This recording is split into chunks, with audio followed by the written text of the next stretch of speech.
Hey there, I'm your host Lisowi, and this is part 2 of the list style crafting system. In the last episode, we went ahead and created some items, which you can see behind me, and in today's episode, we'll go ahead and set up the interaction system. So with that said, let's begin. Let's go ahead and start with the inputs. So for that, we'll go to the third person folder, input, actions, and create 2 new inputs. So let's go to input. And the reason we're doing 2 is because we're in here, so we can do one for the interact, and we can do one for the inventory, which we can use later. Input action, inventory.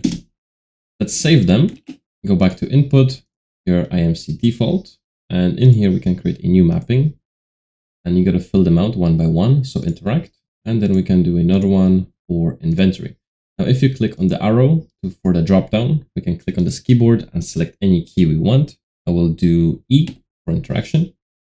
And for the inventory, I want 2 inputs. I want a I and I want a tab.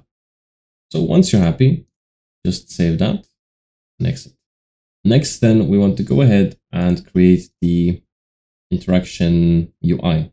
So for that, we'll create a new folder called UI, and we'll have all of our stuff in here. So inside the UI folder, we want a new folder specifically for the interaction. So interaction UI, we can call it.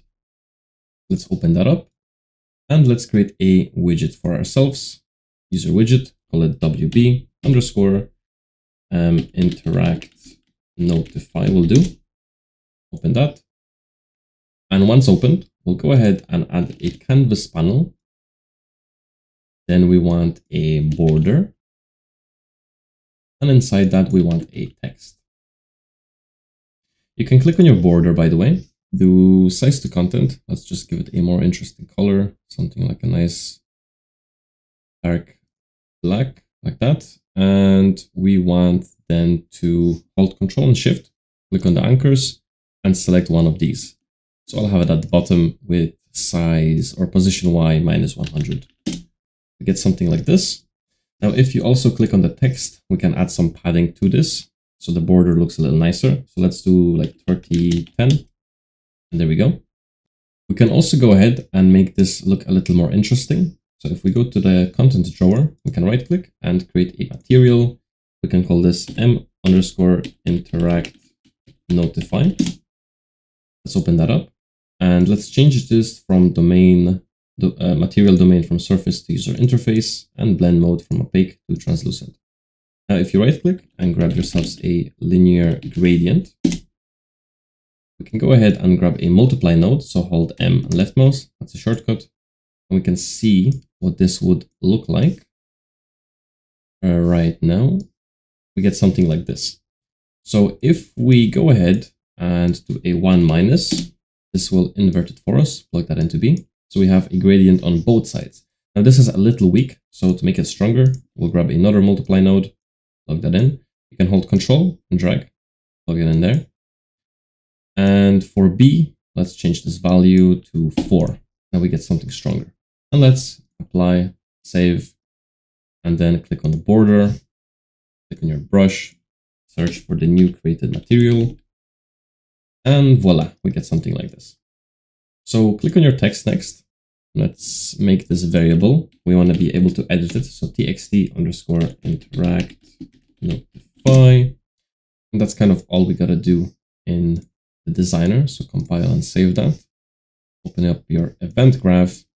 Let's get rid of event tick and pre-construct. We don't need that. From event construct, we'll grab the interact notify, do set text. It's the very last one at the bottom. Promote this to a variable, and we'll call it the text notify text message, whichever sounds better to you. And then from here, we want to check, is this empty? Because if it's empty, we want to hide this UI. So we'll do set visibility. And from the invisibility enumeration, let's do select. And we can plug in the Boolean. Connect to that. Now, if this text is empty, if true, let's hide this widget. So collapsed will remove it from the UI space. Hidden will just make it hidden. Let's just do collapsed And then on false, we'll do not hit testable, self, and all children. And just like that, we have that. And one more thing, let's create a custom event. And this will be setting the text for us. So let's do set interact notify or message, whichever you like. Grab your text then, or alt and grab, plug this in there, and we get an input, which we can just plug in here. So by calling this, this will either have a value or not, and then set the visibility. Compile and save. With that created, we can go back to the content and create a new folder for the interaction system. Now in here, let's start by right-clicking, going to Blueprint, and creating a Blueprint interface. A Blueprint interface is going to have functions which we can call in any other actor when we apply this interface to them. Interaction.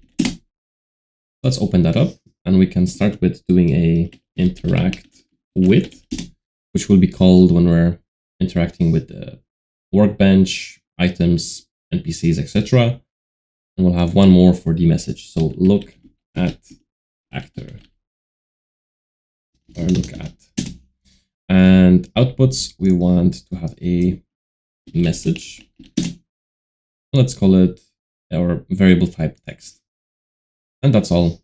Compile and save that. Next, let's go ahead and create a actor component.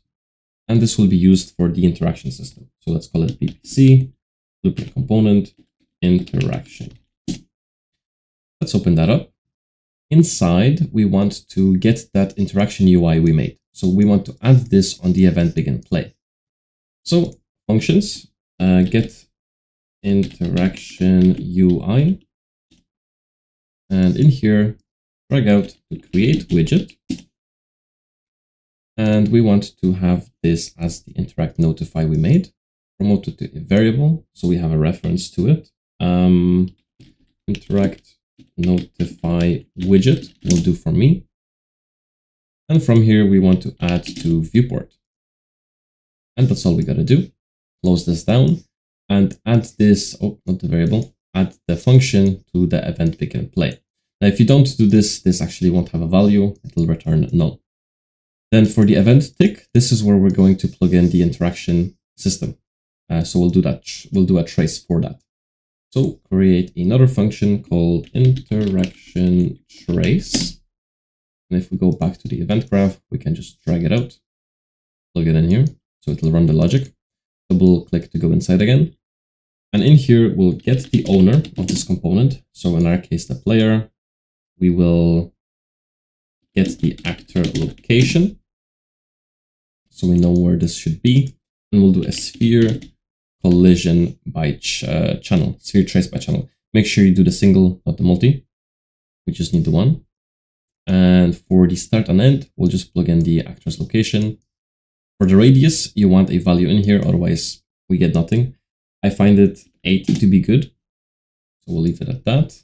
Then the trace channel, we'll use our own interactive. Now make sure this trace channel is the same as the one we have around our items, otherwise nothing will get blocked, so nothing will get detected.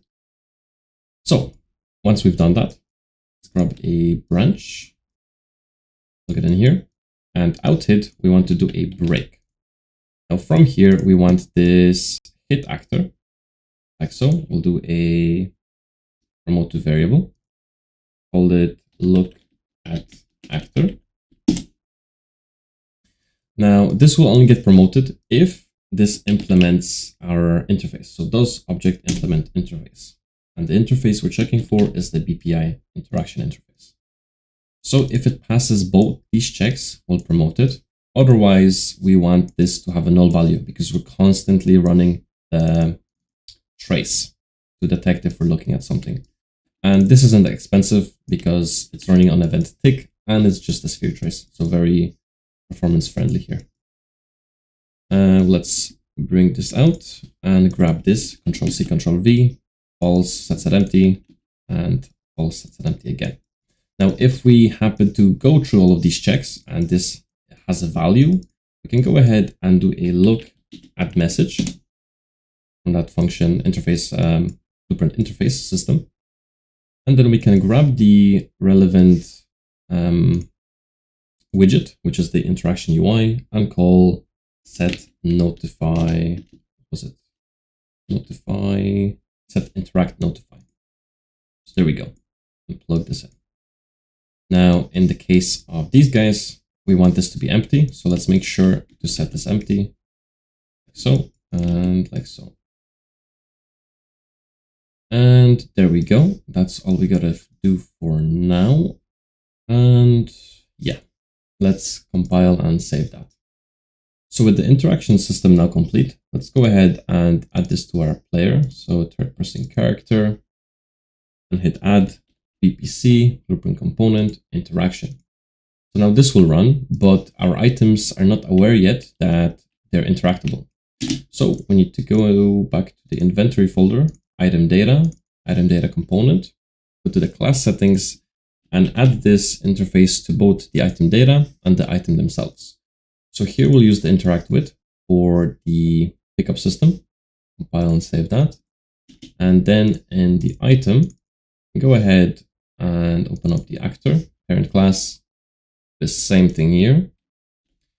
And we'll use this to have the look at message.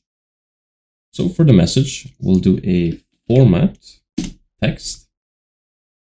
And we want to grab the item data component, get data. We can break this open. And here we can do get row, data table row, plug in your item data table. If you just connect it, by default, this is empty because that's the parent class, so it'll have a null value. So let's just do this now. Break that open. And now we can connect all that. So from here then, what we want to do is we want the name to go in here, but format first. We'll have a pick up or take curly brackets name. And then we can do regular brackets, curly brackets, the quantity that's in there, and curly brackets, regular brackets. So name goes here. And the quantity will not be the stack size. Let's hide anything we don't need. Hide unconnected pins. The quantity will come from the component itself. So quantity, we have it here.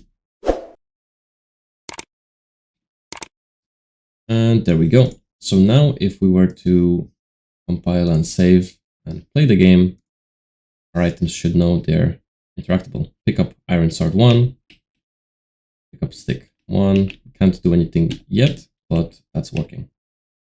So this is it for the video. In the next episode, we'll go ahead and set up the inventory system. With that said, I hope you enjoyed, and if you did, leave a like, and as always, happy developing!